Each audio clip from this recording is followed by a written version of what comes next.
¿Qué tal a todos? Vamos a intentar desarrollar en la clase de hoy un tema que es central en nuestra materia de derecho administrativo. Me refiero a las fuentes del derecho administrativo. Quizás la primera cuestión que debiéramos plantearnos es justamente si las fuentes del derecho administrativo es un capítulo propio y distinto al derecho privado, o por el contrario, las fuentes es un título común al derecho administrativo y al derecho privado. En tal sentido, creo que debiéramos repasar el Código Civil y Comercial en sus primeros artículos, que nos habla puntualmente de las fuentes del derecho, y allí marca dos fuentes en particular. Una, la ley, y la otra, la costumbre.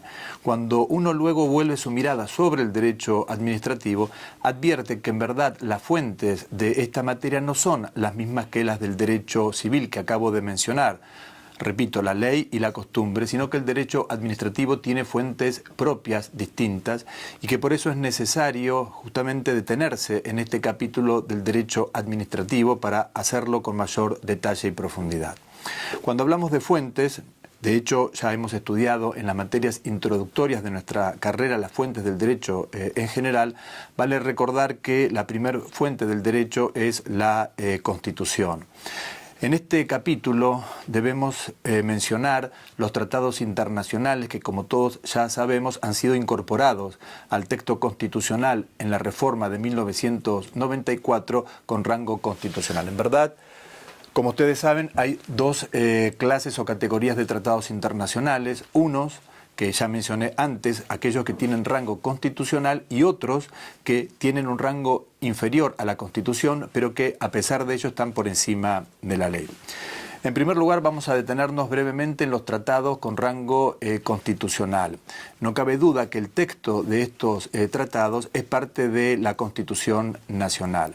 Sin embargo, cierto es también que de estos tratados nace, a través de su estructura y de los órganos competentes, un derecho que podríamos llamar derecho secundario. Puntualmente, como ejemplo, podemos citar, por un lado, los dictámenes, las opiniones de la Comisión Interamericana de Derechos Humanos y a su vez también la doctrina de la Corte Interamericana de Derechos Humanos. Esto en el marco que ya conocemos del Sistema Interamericano de Derechos Humanos. Y el otro capítulo que creemos también importante es todo el derecho secundario que nace de los tratados de Naciones Unidas. Como ejemplo, cabe citar el Pacto de Derechos Civiles y Políticos y por el otro lado el Pacto de Derechos Sociales, Culturales y Económicos.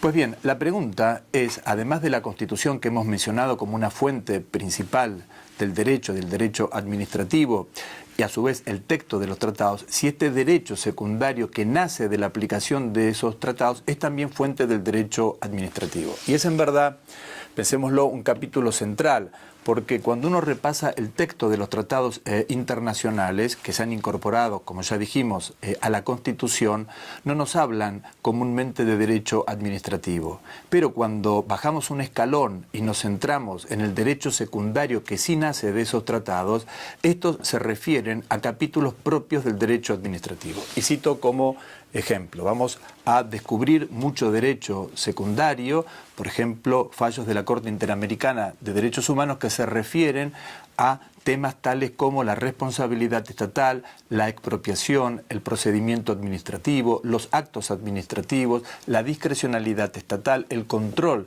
de dicha discrecionalidad. De modo que este derecho que hemos calificado como secundario nos trae muchos capítulos de derecho administrativo y por tanto renace con mucho más fuerza la pregunta que nos hicimos antes en cuanto a si este derecho secundario es o no fuente del derecho administrativo. Cuando yo estudiaba Derecho aquí en esta facultad, hace ya 30 años atrás, y uno estudiaba una sentencia de cualquier juez, y en particular las sentencias de la Corte, era interesante advertir cómo se estructuraba en términos de razonamiento lógico-jurídico una sentencia. Partía de la Constitución, de la ley, los hechos, y luego conjugaba ley más hechos y resolvía la cuestión de que se tratase. Si uno, contrariamente, lee una sentencia y cómo se construye una sentencia actualmente, en particular sobre temas de derechos administrativos y además contrasta estos dos textos judiciales, va a advertir que la sentencia actualmente se construye no solo a partir de textos normativos tales como la Constitución y la ley, sino que también se basa en los tratados internacionales y en ese derecho secundario que mencionaba anteriormente. Y cito un ejemplo más didáctico quizás. Ciertos jueces reconocieron el derecho de acceso al agua potable de grupos excluidos o marginales en virtud de una opinión consultiva de un grupo de expertos en el marco de un pacto internacional. En otras palabras, estos jueces no se apoyaron directamente en la Constitución Nacional o en la ley, ni siquiera en el texto del tratado, sino en un derecho secundario de dicho tratado. Esto es una opinión consultiva de un comité de expertos internacionales. Y es así como construyeron la sentencia, esto es la respuesta jurídica ante el reclamo de ese grupo de personas en cuanto al acceso a la vivienda. Por su parte, la Corte, y creo que este es un punto importante, ha dicho que este derecho secundario no es estrictamente una fuente del derecho, sino una guía que le sirve al intérprete, que es quien debe aplicar el derecho para su interpretación. De modo que sigo analizando las fuentes del derecho administrativo, pero más allá de mencionarlas y repetirlas, la idea de la clase es intentar señalar cuáles son los puntos críticos o los nudos que plantea la cuestión que estamos desarrollando y luego eventualmente intentar desatar esos nudos. Pero aclaro que yo voy a plantear básicamente el nudo y la invitación es a que ustedes intenten desatar esos nudos que vamos a intentar plantear y describir respecto de las fuentes del derecho administrativo. Hablamos, por tanto, de la Constitución, de los tratados, del derecho secundario que nace de dichos tratados y ahora nos vamos a colocar en otro escalón que es la ley. Por cierto, detrás de la ley o por debajo de la ley están los decretos del Poder Ejecutivo. Y cuando nosotros nos ubicamos en este eslabón que vincula ley con decreto, descubrimos otro de los nudos centrales a desatar respecto de las fuentes del derecho administrativo, porque aquí el conflicto se plantea entre ley versus decreto. En otras palabras, por un lado, la potestad regulatoria del Poder Legislativo y por el otro, el poder regulatorio del Poder Ejecutivo y el conflicto que se plantea entre estas dos áreas de competencias regulatorias.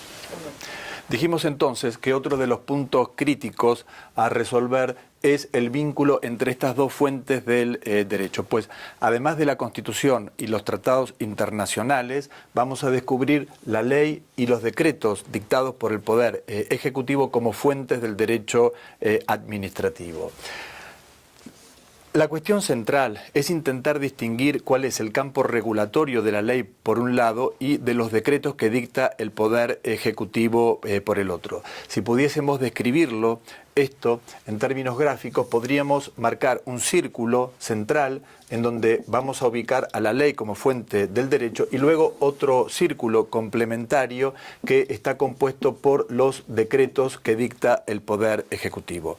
Si cualquiera de nosotros lee el texto constitucional, advierte que, según el convencional, la ley es dictada por el legislador, mientras que el Poder Ejecutivo concurre en la tarea propia de la regulación de la materia de que se trate a través de los decretos. Y estos decretos, según explica la propia Constitución, tienen por objeto establecer los detalles respecto de la ley. En otras palabras, primero el legislador dicta la ley sobre las cuestiones centrales de cualquier materia y luego el Ejecutivo dicta o aprueba los detalles, el complemento respecto de la ley. El punto más complejo en esta materia, que está vinculado justamente con las fuentes del derecho administrativo, es la línea divisoria entre la ley por un lado y el decreto del Poder Ejecutivo por el otro. Y esto es muy importante porque está vinculado con un principio cardinal o central en la construcción del derecho administrativo, que es el principio de legalidad. Cualquiera que se acerque al derecho administrativo advertirá que uno de los pilares centrales, como dije anteriormente, es el principio de legalidad. ¿Qué es el principio de legalidad? Justamente aquello que hemos intentado describir en el círculo central, porque la centralidad en materia regulatoria le corresponde a la ley y eso es justamente el principio de legalidad. Pero además vamos a advertir otro principio también central en la construcción del derecho administrativo desde la perspectiva constitucional y que es el principio que ustedes ya conocen de reserva de ley. De modo que estos dos principios constitucionales, principio de legalidad y a su vez principio de reserva de ley, son los que en principio nos van a permitir justamente construir este dibujo que hemos hecho aquí en el pizarrón. Dijimos entonces, y a título de síntesis, que la ley debe ocupar el círculo central, pero además la reserva de ley lo que nos está indicando es que el Poder Ejecutivo no puede penetrar este círculo propio del Poder Legislador. En otras palabras, el legislador dicta la ley y a su vez la Constitución le prohíbe al Poder Ejecutivo dictar la ley. Esta hipótesis, para dar mayor claridad a la explicación, podría plantearse en estos términos. Imaginemos que el legislador, a quien le compete dibujar este círculo central, ha completado parte del círculo y no el círculo en su totalidad. Y a su vez, luego el Poder Ejecutivo, como ya mencionamos, dicta el complemento. La pregunta entonces es la siguiente: ¿puede el Poder Ejecutivo, ante la omisión regulatoria del Poder Legislativo, avanzar y regular? No, justamente por el principio de reserva legal. En otras palabras, la ley ocupa el círculo y ese círculo está blindado de modo tal que el Poder Ejecutivo no puede en ninguna circunstancia ingresar en ese círculo. Vuelvo entonces, habiendo hecho esta aclaración, al círculo central. Y entonces el círculo central nos dice que la ley es el centro y que el decreto es la periferia. De todos modos, aquí la cuestión central en términos de construcción del derecho público y del derecho administrativo en particular es justamente la línea divisoria. Y más aún, ejemplo que cité anteriormente, cuando el legislador no regula íntegramente el círculo que le es propio, esta situación hace más difícil o complejo distinguir entre decreto o ley. Dicho esto, vamos a intentar avanzar en términos de fuentes y de vínculo entre ley y decreto desde otra perspectiva. Cuando uno repasa el texto constitucional, y sobre todo a partir de la reforma de 1994, el convencional, además obviamente de incorporar a la ley como fuente central del derecho, menciona a los decretos reglamentarios que nosotros vamos a descubrir en el artículo 99, inciso segundo del actual texto constitucional, pero a su vez el legislador va a incorporar otras dos categorías de decretos que son normas dictadas por el Poder Ejecutivo. Y esas dos categorías que ustedes ya conocen y que han estudiado en Derecho Constitucional son los decretos delegados y los decretos de necesidad y urgencia.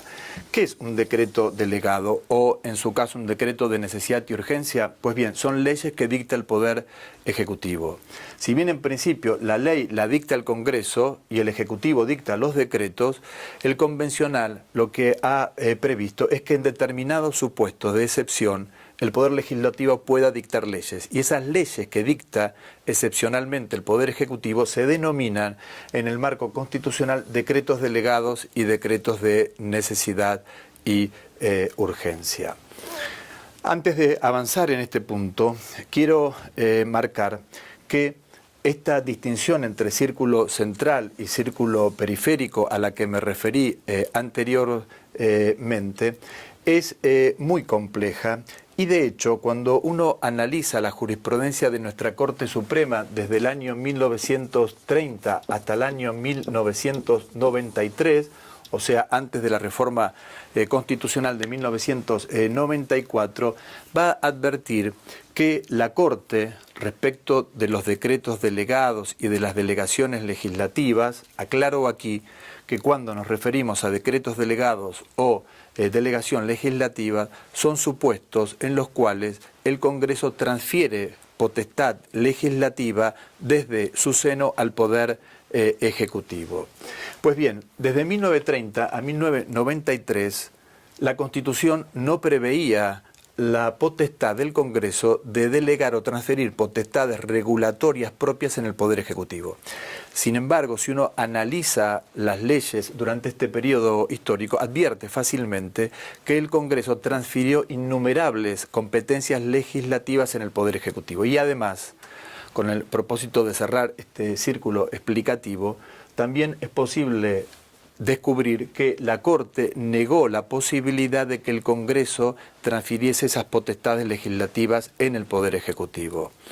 ¿Cómo entonces fue posible durante 70 años prácticamente que el Congreso, a pesar de que la Constitución no lo preveía y que además la Corte lo prohibía, transfiriese potestades legislativas desde sí al Poder Ejecutivo?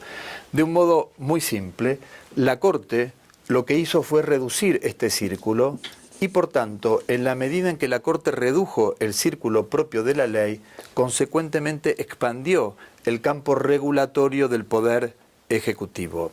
De modo que, insisto, durante este periodo no es que la Corte autorizó a que el Poder Ejecutivo excepcionalmente pudiese penetrar y regular parte de este círculo, sino que de un modo indirecto e incluso confuso y de dudosa constitucionalidad redujo el círculo regulatorio legislativo propio del legislador y por tanto amplió el círculo del Poder Ejecutivo. Antes de continuar, yo creo que es importante dar algún ejemplo para intentar darle mayor contenido a esta explicación teórica. Imaginemos que la ley establece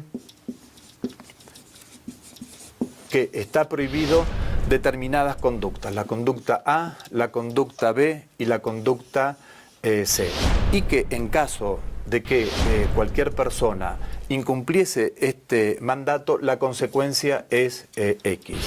Esta es una posibilidad en términos de regulación por parte del legislador.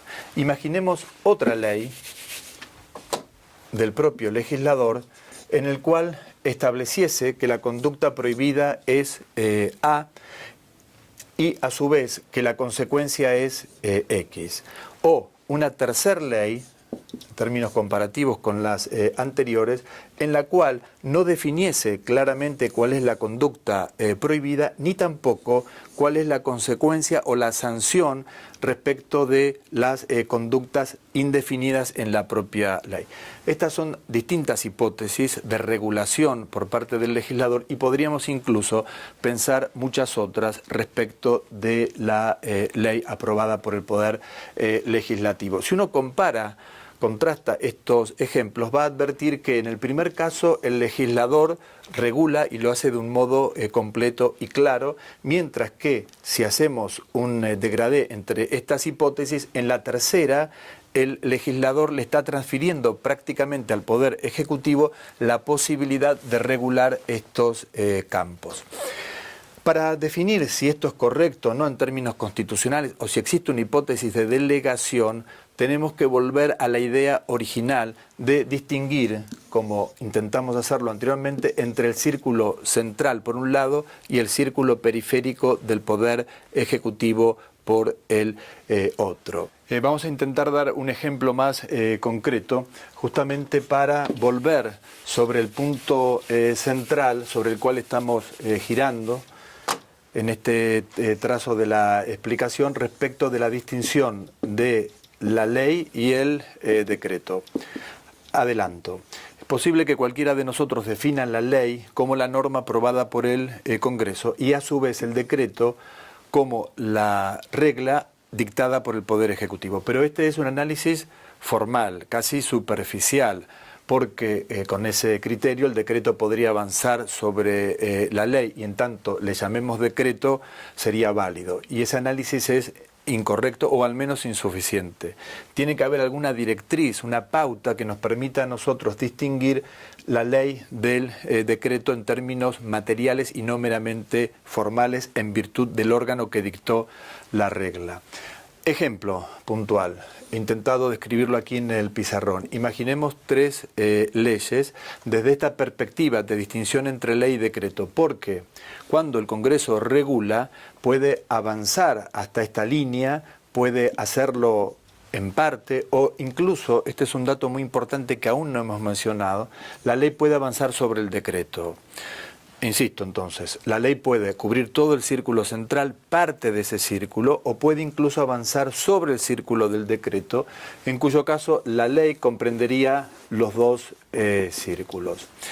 La característica que es muy importante antes de avanzar en la explicación es que el decreto no puede avanzar sobre la ley. El decreto tiene un campo regulatorio periférico siempre que la ley no hubiese avanzado sobre este, y además está exclusivamente limitado ese campo periférico, no puede ingresar al campo regulatorio de la ley por el principio que mencioné antes, que es el de la reserva de ley. Este espacio central está, según el convencional, reservado con carácter exclusivo a la ley. Pues bien, vamos a los ejemplos para intentar dar más claridad a la explicación. Imaginemos una ley 1 que prohíbe como conducta arrojar residuos y que a su vez establece que en caso de que se violase este mandato prohibitivo de arrojar residuos se le aplica una multa de 100 pesos.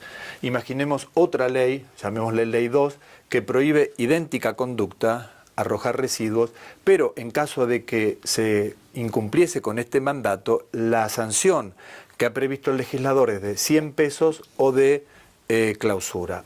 Y una tercera ley, que esta es mucho más laxa, más flexible, menos rígida, menos regulatoria, que establece como conducta prohibitiva la violación de la ley o de cualquier decreto. O sea, mandatos indefinidos, cuando si comparamos la ley 1 y la ley 2 establecen un mandato preciso, determinado, en tanto la ley 3 establece un mandato indefinido. Y a su vez esta ley 3 va a establecer como sanción a aplicar respecto de aquel que hubiese incumplido con este mandato una multa de hasta 100 pesos o en su caso una clausura, supongamos por un término no mayor de 3 meses. En el primer caso, el campo regulatorio central, nuclear, este círculo, está completado claramente por el legislador. Define con precisión la conducta y la sanción a aplicar en caso de incumplimiento del mandato o conducta descripta por él mismo. En el segundo caso, la conducta también está claramente definida y la sanción está en parte definida por el legislador, pero le permite de alguna manera al Poder Ejecutivo avanzar en el campo regulatorio sobre este lado. Y por último, la ley tercera deja claramente tanto el primer punto, que es el mandato, como el otro, que es la consecuencia ante el incumplimiento de dicho mandato, librado al Poder Ejecutivo. El Poder Ejecutivo podría, en el marco de esta ley 3, tercera hipótesis, establecer más concretamente la conducta prohibida y a su vez definir también la sanción que aplica a cada una de estas conductas. Estos ejemplos, podemos citar o recrear muchos otros, nos permiten quizás advertir con mayor claridad que en ciertos casos el legislador regula completamente el círculo y en otros casos lo deja librado la regulación de ese círculo al Poder Ejecutivo. De todas maneras, vuelvo al punto original. Si en este tercer punto el legislador ha completado el círculo o ha dejado librado parte del círculo central al Poder Ejecutivo. Insisto, cuando nosotros marcamos estos círculos, y me detengo en este tema para luego avanzar en otros o intentar hacerlo con mayor claridad, cuando definimos estos dos círculos, la cuestión central es justamente saber cuál es el límite del espesor de este círculo respecto del decreto. Cuando yo defino claramente el punto de inflexión o la línea entre estos dos campos regulatorios, entonces puedo empezar a ubicar estas distintas leyes. Aclaré anteriormente que la Constitución actual, como ustedes ya saben, prevé los decretos delegados y los decretos de necesidad y urgencia. Defino, en pocas palabras y en términos conceptuales, cada uno de estos institutos jurídicos. El decreto delegado es la ley que dicta el Poder Ejecutivo, pero en virtud de una autorización previa del Congreso. De modo que cuando uno analiza el marco normativo de un decreto delegado, va a descubrir primero una ley del Congreso, necesariamente, que es una ley que llamamos de delegación. Y luego el Poder Ejecutivo va a dictar un decreto delegado que va a completar la ley, y en tercer término el propio Poder Ejecutivo va a dictar un decreto reglamentario sobre los detalles. Si yo este esquema de normas que expresan la delegación legislativa tuviese que dibujarlo en el marco de lo que hemos dibujado anteriormente, entonces vamos a observar que el círculo central está regulado por el legislador en parte. La otra parte del círculo central ha sido regulada por el decreto delegado dictado por el Poder Ejecutivo. Y por último, el decreto reglamentario del Poder Ejecutivo comprende esta franja, ya dijimos, complementaria. Esto es muy importante porque en este caso el Ejecutivo va a avanzar sobre el campo del legislador, a pesar de que dijimos que está prohibido. ¿Cómo es posible? Porque justamente el convencional constituyente prevé dos excepciones a este principio, según el cual el Ejecutivo no puede dictar leyes. Una de las excepciones es el decreto delegado que hemos pintado acá en el pizarrón, y el otro es el decreto de necesidad y urgencia. Me detengo en este punto. Un decreto de necesidad y urgencia es una ley aprobada por el Poder Ejecutivo, pero se diferencia de los decretos delegados en cuanto a que el decreto de necesidad y urgencia no ha sido autorizado previamente por el Congreso, sino que el Poder Ejecutivo en determinadas circunstancias está autorizado a dictar una ley sin autorización previa del Poder Ejecutivo. De modo que, insisto, cuando volvemos sobre el tema que nos convoca, que son las fuentes del derecho administrativo, además de la Constitución y los tratados sin rango constitucional, repito, vamos a encontrar la ley y luego los decretos. Pero junto a la ley vamos a anexar los decretos delegados y los decretos de necesidad y urgencia en términos de fuentes del derecho y de fuentes del derecho administrativo en particular. Podríamos, además de analizar distinción entre ley y decreto, que es un punto que debiéramos después repensar, quizás detenernos en los decretos delegados y los de necesidad y urgencia para aclarar que el marco normativo de estas leyes excepcionales que dicta el Poder Ejecutivo está incorporada en el propio texto constitucional y en la ley complementaria de la Constitución, que es la Ley 26.122. Esta ley fue impulsada por la entonces senadora Cristina Kirchner y criticada fuertemente por la oposición. Porque en definitiva esta ley establece sobre todo el control del Parlamento respecto de los decretos delegados y los decretos de necesidad y urgencia. Aclaro que estos conceptos que nosotros mencionamos y que teorizamos son básicos en el conocimiento del derecho administrativo.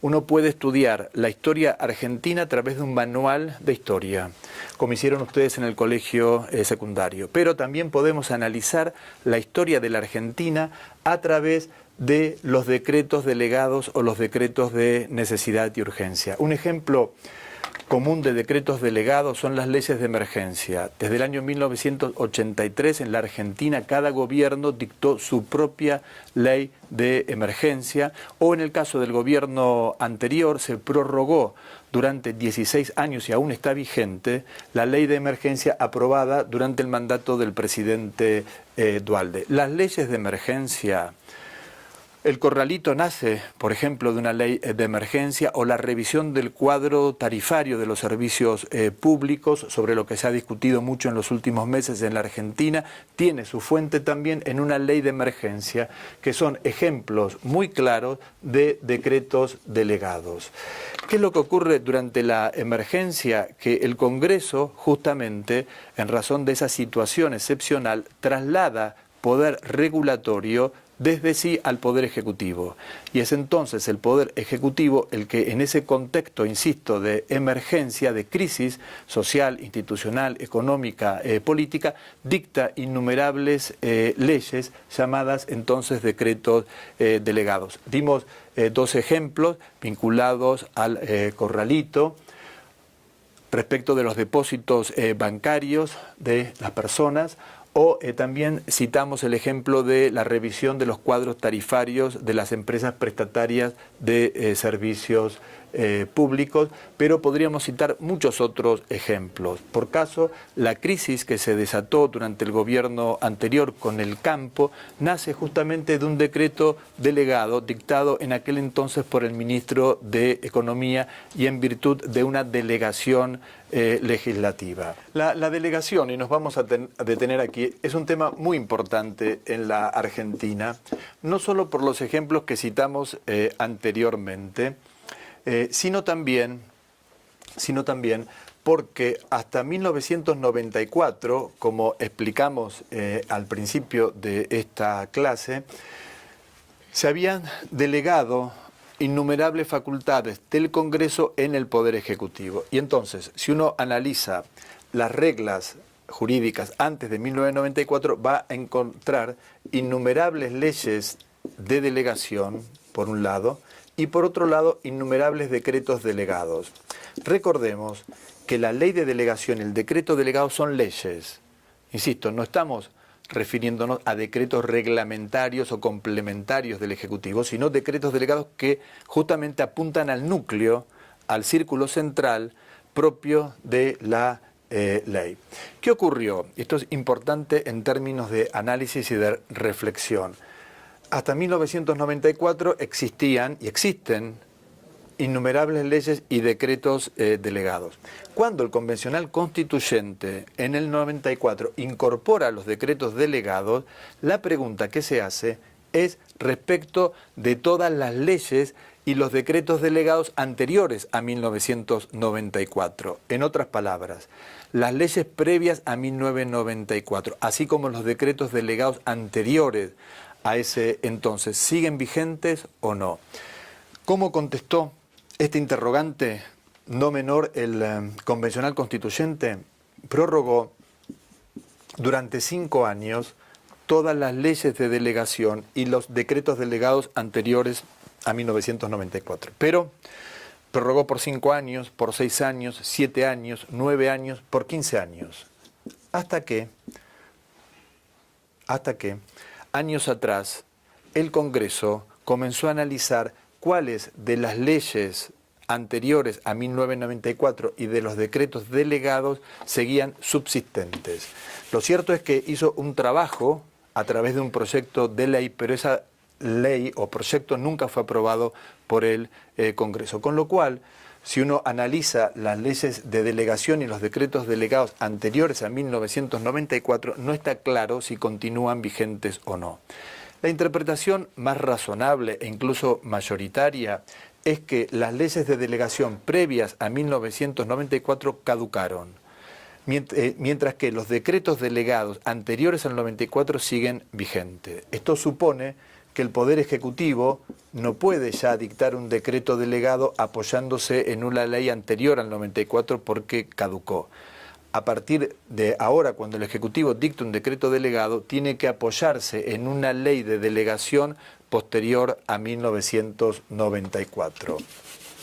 La curiosidad o la perplejidad de este tema es que en la práctica nosotros vamos a observar que además de las leyes que dicta el Congreso y de los decretos legislativos del Poder Ejecutivo, los entes autárquicos, los entes descentralizados, ejemplo, la AFIP o ente autónomo como el Banco Central o cualquier ministerio del Poder Ejecutivo dicta leyes. ¿Cómo es posible, de acuerdo a la descripción que hemos hecho teórico-práctica respecto de la ley y el decreto, que un órgano, ni siquiera el propio presidente de la República, sino que un órgano inferior u órganos descentralizados o autónomos dicten leyes? Esto es posible por dos razones. La primera, porque hay delegaciones excesivas del Congreso en el Poder Ejecutivo. Y además, introduzco aquí otro tema. El Congreso a veces no solo delega la potestad de dictar leyes en el presidente, y este luego dicta los decretos delegados, sino que a su vez el Congreso delega por ley potestades regulatorias en los ministros o en los órganos inferiores o descentralizados de la administración pública. Y es más, a veces, recalco, el Congreso delega potestad regulatoria en el presidente y este a su vez subdelega ese poder de dictar ley en un ministro o en un ente descentralizado. Eso va a constituir un entramado muy complejo en cuanto a la ley y quién en verdad dicta las leyes en la estructura de poder de nuestro país. Porque cabe también agregar que a veces el legislador regula solo parte de este círculo central que nosotros hemos llamado ley y que luego, de hecho, incluso a través de decretos reglamentarios, de un modo indebido, en términos constitucionales, un ente descentralizado, un ministro o el propio presidente van a regular penetrando en el campo propio de la ley. Este es otro de los defectos o vicios que nosotros debiéramos también marcar. Otra cuestión importante para analizar este tema desde una perspectiva no solo jurídica, sino política o sociológica, cuando nosotros nos preguntamos sobre la ley es igual a política pública. De modo que no solo cuando nos referimos a la ley cabe preguntarse qué es la ley o quién dicta la ley, sino quién define las políticas públicas en el modelo institucional argentino. Si esas políticas públicas son definidas o proyectadas por el Congreso o por el Poder Ejecutivo o a veces incluso por órganos inferiores del Poder Ejecutivo sin la legitimidad democrática del Congreso o del propio presidente. Quiero referirme ahora a los decretos de necesidad y urgencia y dejar atrás los decretos delegados. Estos decretos de necesidad y urgencia podemos encontrar innumerables ejemplos, ya sea en el gobierno actual, en los gobiernos anteriores, que dictan leyes por razones de urgencia. Aquí repaso el texto constitucional que ustedes ya conocen, en cuanto establece que el presidente solo puede dictar decretos de necesidad y urgencia cuando se den dos presupuestos o condiciones. El primero de esos presupuestos es un estado de necesidad o urgencia. Y el segundo es que ese estado de necesidad al cual nos referimos antes impida seguir el trámite ordinario para la formación de la ley.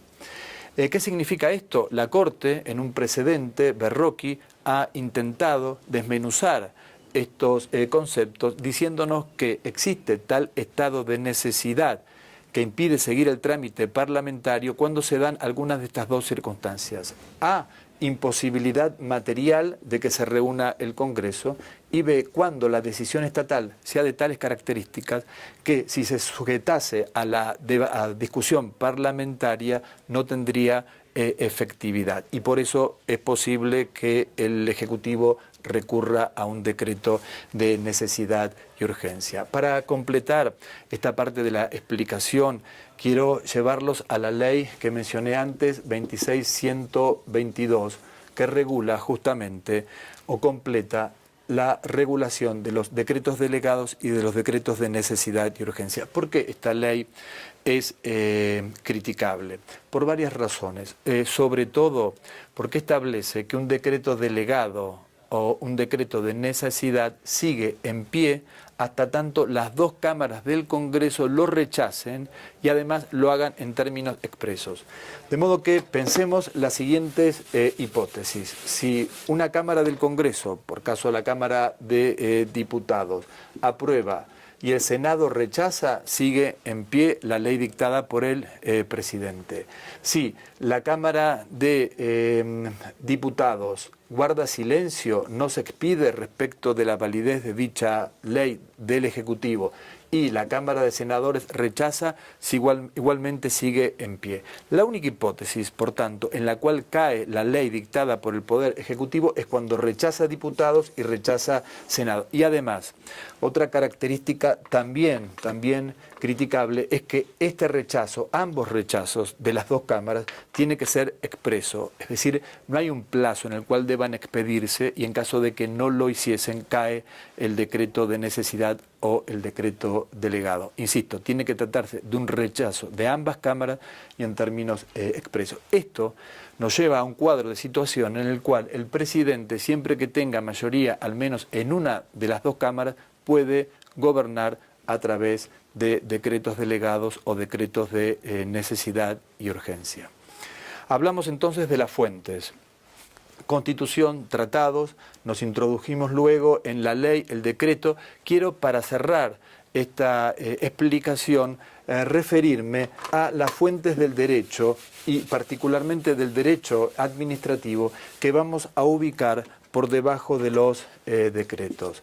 Porque si bien existe una maraña de decretos delegados, de decretos de necesidad y urgencia y decretos reglamentarios que avanzan sobre una zona regulatoria propia del Poder Legislativo y que por tanto son inconstitucionales, por debajo del decreto nacen una serie de normas regulatorias que también construyen un entramado muy complejo en términos de fuentes del derecho administrativo. No solo el presidente de la República dicta reglas, a las que llamamos decretos, sino que los ministros, los secretarios de Estado, los subsecretarios de Estado, y así sucesivamente, al igual que los entes descentralizados, como pueden ser por caso los entes reguladores de los servicios públicos, también dictan reglas. Se les llama resoluciones, reglamentos u otras denominaciones jurídicas, pero al fin y al cabo son reglas.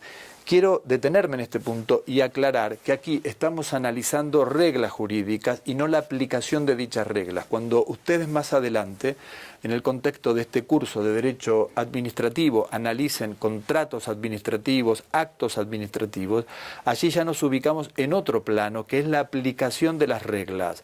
Aquí, insisto, estamos en una etapa preliminar, que es el análisis de las reglas, las fuentes, las reglas y no la aplicación de dichas reglas, ni tampoco la interpretación. Insisto, entonces, en el marco, y vuelvo al cauce anterior, de las reglas, por debajo de los decretos, vamos a encontrar innumerables reglas jurídicas que dictan los órganos inferiores. ¿Cómo ordenar este conjunto de reglas jurídicas que se superponen, contradicen, a través de una regla o dos reglas básicas que vamos a intentar describir?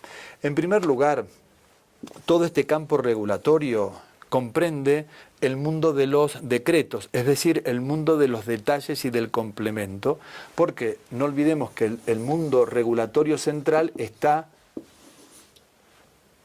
amparado por la ley y no por estas resoluciones inferiores. De modo que, insisto, todo este campo regulatorio es propio de los detalles. La ley es el texto aprobado por el Congreso y luego el Poder Ejecutivo y los órganos inferiores comienzan a dictar reglas, siempre, insisto, reglas subordinadas, reglas complementarias, reglas inferiores a la ley, reglas que además, como ya dijimos insistentemente, no pueden en ningún caso introducirse ni penetrar el mundo regulatorio de la ley. Entre ley y decreto se nos plantea un nudo muy complejo de resolver que nosotros hemos intentado analizar desde distintas perspectivas. Ahora vamos a dedicar parte de este tiempo a analizar la distinción entre decreto y las otras reglas que dictan los órganos inferiores de la administración. Por ejemplo, un ministro del Poder Ejecutivo.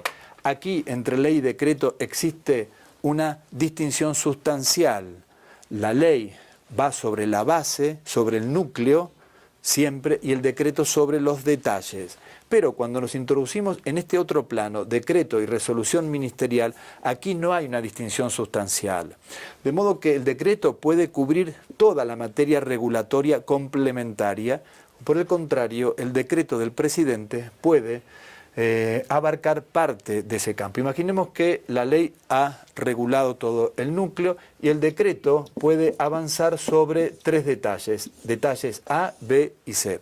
Si el decreto completa esos detalles, inhibe por tanto al ministro de dictar regla alguna, porque este campo ya ha sido completado por el Poder Ejecutivo. Pero si el presidente, Poder Ejecutivo, solo describe A, entonces le está permitiendo al ministro avanzar sobre B y C, y así sucesivamente. Es más, puede darse la hipótesis que el decreto no incluyese o no regulase ninguno de los puntos A, B y C, y por tanto deja librado al ministro para que éste sí avance sobre A, B y C. Lo que advertimos en este ejemplo, entonces, es que entre decreto y las otras normas regulatorias no hay una distinción sustancial, sino que depende de cuánto el presidente haya avanzado en ese campo regulatorio complementario. La otra regla que tenemos que tener presente para intentar desentrañar y comprender esta madeja de normas y reglas es que las normas dictadas por los órganos superiores prevalecen respecto de las dictadas por los órganos inferiores. Hay un principio de jerarquía que logra hilar no solo los órganos que producen las normas, sino consecuentemente las normas entre sí, y que estas normas van a jugar y se van a relacionar a través de este principio de jerarquía. Hemos intentado en esta clase introducirnos simplemente a un capítulo que creemos central en la construcción del derecho administrativo, como son las fuentes del derecho. Pero la clase se construye no solo desde aquí o desde este pizarrón, sino que se construye con el trabajo de todos. En verdad, como profesor me corresponde a mí marcar los nudos centrales de los temas, los nudos críticos y a su vez las preguntas, pero los alumnos tienen que completar este trabajo intentando construir sus propias respuestas jurídicas. La habilidad de un abogado no es repetir leyes, resoluciones o decretos, sino construir respuestas jurídicas, y para eso es necesario desarrollar ciertas destrezas o habilidades, y en particular la capacidad de argumentación. Esto es pensar en términos de derecho. Esta clase simplemente, más allá de las leyes, los decretos y las fuentes, nos invita de algún modo, ha intentado invitarnos a reflexionar sobre el sentido del derecho y cómo se construye el derecho. Muchísimas gracias.